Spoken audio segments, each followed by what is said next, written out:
Commissioner Lahore division captain retired Muhammad Usman کی ننکانہ صاحب آمد۔ Commissioner Lahore division نے ڈپٹی کمشنر آفس میں قائم صحت سہولت کارڈ کاؤنٹر کا افتتاح کیا۔ Deputy commissioner Zahid Pervaiz Warraich, A D C R Jannat Hussain Makokara, A D C finance Rana Amjad Ali, A D C general Ahsan Raza, A C Zainab Tahir بھی موقع پر موجود۔ صحت سہولت کارڈ کا اجرا وزیر اعظم عمران خان کا ایک اور احسن قدم ہے۔ ضلع بھر کے منتخب شدہ سرکاری اور پرائیویٹ ہسپتالوں میں نیا پاکستان صحت کارڈ کاؤنٹر قائم کر دیے گئے ہیں۔ صحت سہولت کارڈ کے ذریعے اب شہری اپنا علاج منتخب شدہ سرکاری اور پرائیویٹ ہسپتالوں میں کروا سکتے ہیں۔ صحت کارڈز کی گمشدگی اور دیگر پریشانیوں سے بچنے کے لیے اب صرف قومی شناختی کارڈ پر ہی شہریوں کی رجسٹریشن ہو سکے گی۔ شہری ویکسینیشن کے ذریعے کورونا کے مہلک وائرس سے خود اور دوسروں کو بھی محفوظ رکھ سکتے ہیں۔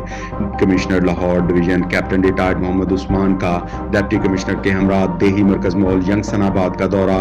کمشنر لاہور ڈویژن نے دیہی مرکز مال ینگسن آباد میں ریونیو سے متعلقہ سہولیات کا تفصیلی معائنہ کیا۔ صوبہ بھر میں دیہی مراکز مال کا قیام موجودہ حکومت کا تاریخی قدم ہے۔ دیہی مرکز مال شہریوں کو بغیر رشوت کے ہر قسم کے فرد اور انتقالات کو فوری طور پر فراہم کرے۔